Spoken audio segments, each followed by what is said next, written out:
Hey guys, it's Defaultilizer here, and let me just start off this video by saying that when it comes to me talking about YouTubers on my channel, I'm not exactly known for having a popular opinion. Well, at least this time I'm controversial in a different way. All those other times I was hating on something that everybody liked, and this time I'm defending someone that everyone hates.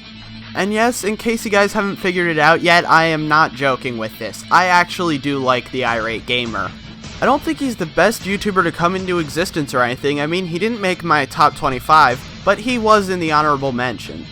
And unlike some of the other outspoken defenders of the Irate Gamer, I don't have some vendetta against the angry video game nerd. If anything, I still prefer him over the Irate Gamer. One thing the IG gets a lot of hate for, and most of his stigma of being a ripoff of James Rolfe, happens to come in the original episodes of his series, or Season 1 to be blunt, and I'll fully admit, I'm not that big a fan of Season 1 either. But there's two things about that. One, like the Irate Gamer said, there were a lot of people doing James's thing at the time, he just happened to be the most popular one. And yes, I will admit, I do find it strange that he managed to get 2 featured videos before the angry video game nerd got any. But then again, that's not necessarily his fault, now is it? And the second thing is that pretty much every YouTuber gets better, and that's no exception for him. I mean, keep in mind, in my older videos, I sounded like I was on a hangover. And honestly, I do think he's gotten a lot better. Season 2 was alright, Season 3 was pretty good, and Seasons 4 and 5 were actually really good.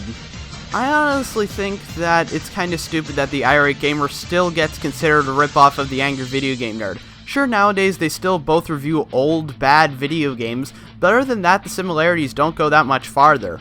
When it comes to their humor, the nerd really focuses more on acting angry and swearing a lot, while the Irate Gamer focuses a lot more on both editing jokes and skits. And I'm not going to deny that the Irate Gamer swears and acts angry, and the nerd uses skits and editing jokes, but let's face it, you can tell their focus is in different places. I mean, by that logic, we might as well consider JonTron a ripoff too. Don't go thinking I hate JonTron, in fact I like him more than both of these guys. But it does seem kinda like a double standard when all the angry video game reviewers aren't considered ripoffs of the angry video game nerd, none of the channel awesome reviewers are considered ripoffs of the nostalgia critic, and none of the countdown makers are considered ripoffs of the Autarch of Flame. I'm not saying I want that to happen, of course not, but I'm just saying that it does seem kinda weird that this guy's the only one who gets pegged as a ripoff. It really is just people following a style. In fact, some people have argued that the AVGN's review of Rob was a ripoff of the Irate Gamer's review of it. But with all that out of the way, I think I should talk about some of the quality of his videos and how they can be pretty good. I mean, in his Aladdin review, it's pretty clever that he has a genie plot going on in the background. I thought it was pretty interesting how in his Mario is Missing / Mario's Time Machine reviews, he had 2 separate timelines happen depending on which game he reviewed. And of course, who could forget his running plotline for Season 4? Also, I really think his editing jokes are clever too. I think I saw somewhere was someone accusing him of using the editing jokes to mislead his audience, but come on now, do you really think in his Star Trek review he was trying to fool them into thinking it was a crossover with Zelda? My personal favorite reviews from this guy include his Die Hard review, his Star Trek review, and his Mike Tyson's Punch-Out review. Interestingly enough, for the most part, I think whichever one of these guys did the review second ended up doing it better. I prefer the Irate Gamer's reviews of Star Trek and Die Hard, but at the same time, I prefer the nerd's review of Rob. As for his side projects, they're kind of a mixed bag. I'm not that big a fan of Pursuit of the Paranormal, mainly because I don't believe in ghosts, his Skylanders videos, or his history of video games, but at the same time, I really like Irate the 80s, Irate Cinema, and kinda like Irate Gamer Neo. In fact, I would think overall he has a stronger lineup of spin-off series than the angry video game nerd.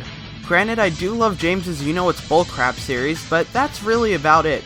Besides, when it comes to Irate Gamer spin-offs, at least every single video on his channel, it's the guy you subscribe to see, as opposed to the nerd who, at least for a while, loved to shove in Mike Matei.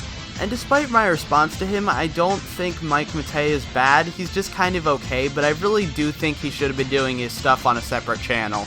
And don't get me wrong, Irate Gamer has had his share of screw-ups, even outside his early days, Kirby's Epic Yarn review. But then again, we all make mistakes. I honestly think it stinks how hated this guy is, cause really nowadays he's actually pretty good, and even in the old times when he was bad, he wasn't absolutely terrible. He was mostly boring at the beginning than anything. I mean, from what I've heard, there are people who subscribe to him simply to hate on him whenever a new video comes out. Not to mention his freaking TV tropes page is biased against him. To be perfectly honest, I was really debating whether or not I should make this video just because I knew the backlash would be huge. But then I remembered that getting backlash for my unpopular opinions is pretty much the norm for me nowadays. I'm Defaultalizer, and I've got a little something to say before I go. You see, when the general consensus is that a piece of entertainment is bad, the natural instinct is to just avoid it. However, sometimes you might want to check it out for yourself to see if maybe you like it, and who knows, you might be surprised by what you find, like I was here.